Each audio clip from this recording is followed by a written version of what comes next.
Em primeiro lugar, eu gostaria de agradecer o convite da sociedade e poder participar desse evento que reputo da maior importância, porque estamos trazendo esse tema para dentro da nossa sociedade. A gente está acostumado a participar de ensaios clínicos de medicamentos originais ou sintéticos e originais biológicos, né? E recentemente o Brasil tem participado de uma forma não tão grande, mas sim expressiva em alguns ensaios clínicos dos biosimilares. Sem dúvida que nós revolucionamos o tratamento da artrite reumatoide com o aparecimento dos biológicos originais, não é? Não só os anti-TNFs, mas outros biológicos que atingem ou têm mecanismos de ações diferentes na resposta inflamatória. Como disse o Dr. João, nós somos manipuladores da resposta imune. Atualmente temos uma responsabilidade por causa disso. E, por um lado, nós melhoramos a qualidade de vida dos pacientes. Hoje, os pacientes não atingem os graus de gravidade como a doutora Adriana mostrou com aquela paciente que recusou o tratamento.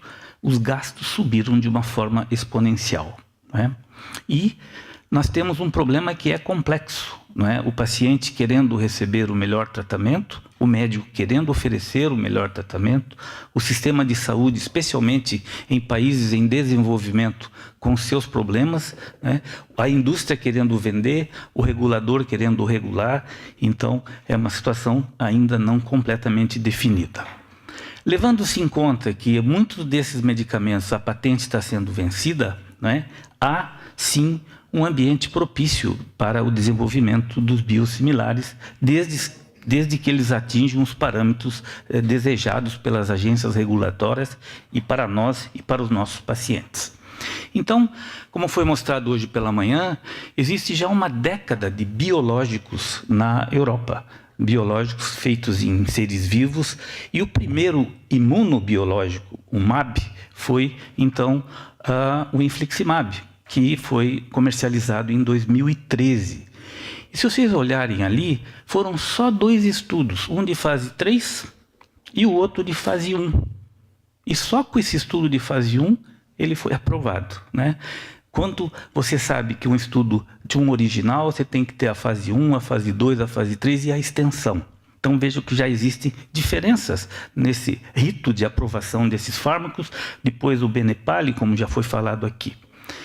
Eu mesmo não acreditava que a gente poderia copiar esses biológicos, né, os imunobiológicos, até que um sujeito que foi o que desenvolveu o Rencima, ou o infliximab da Celtrio, apareceu no nosso centro de pesquisa, nos convidando a participar de uma pesquisa com o rituximab. O Brasil não participou dos estudos do Rencima. Eu mesmo não acreditava, e depois a Sandoz também, um outro estudo sobre o rituximab. Então, no Brasil, uns 4 ou 5 centros têm alguma experiência, ela é pequena, mas é isso que eu estou aqui relatando para vocês, e essas pesquisas em biosimilares começaram em 2010. Então, com o rituximab da Celtrio, o rituximab da Sandoz, que o Dr. Morton participou, o Dr. Scafuto também. Estamos com algumas anti-interleucina 6 para começar. Estamos desenvolvendo no nosso centro o infliximab da Pfizer, pois o Rencima não é da Pfizer, é da Celtrio, né? O adalimumab, o Dr. Valderillo está participando, e o Dr. Morton está fazendo alguns estudos com o Etanercept da Coeros e da Sandoz também. Então, é uma participação pequena, mas a gente está aí na ativa tentando entender o que são esses medicamentos. Esse estudo do rituximab da Celtrio acabou evoluindo. Nós pudemos rever esse estudo, porque nós fomos coautores, e ele foi publicado ano passado online, em setembro de 2016, e agora foi publicado em 1917 na revista. Então, uma participação importante.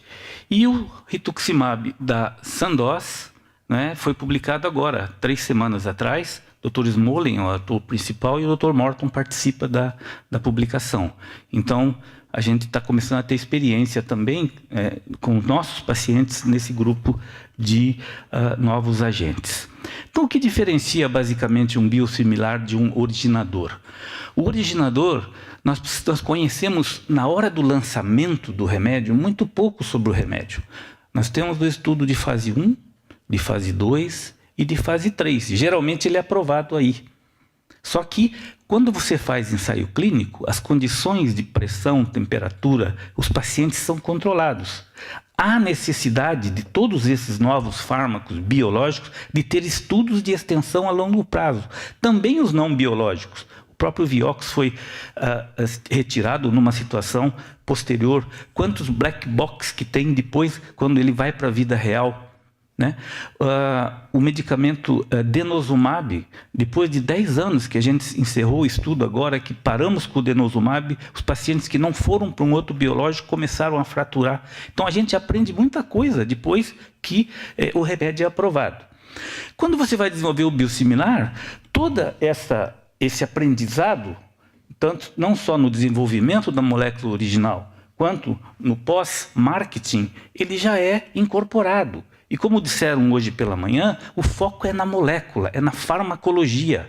Isso é o mais importante. Por isso que os estudos são mais baratos. Você não tem que ter um estudo a longo prazo de extensão com N pacientes. Então, você conhece muito sobre o remédio e os estudos, aquele estudo do rituximab que nós fizemos foi de 1 ano, de fase 1.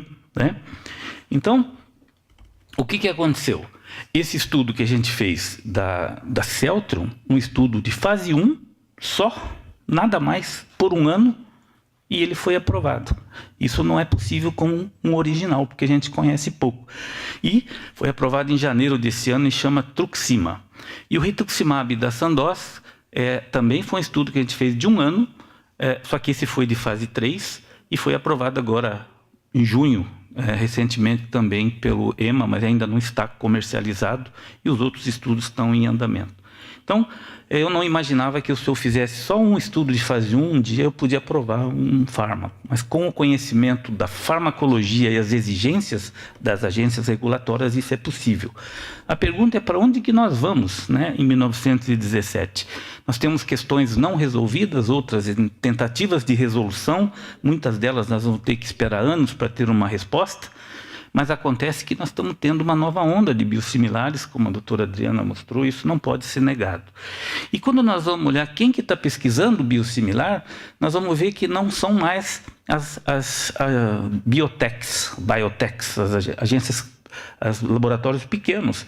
Nós vemos ali Pfizer, Amgen, que já foi uma biotech, hoje já é uma Big Pharma também, em laranja, as coreanas, que estão bastante intensas nesse sentido, e por aí vai.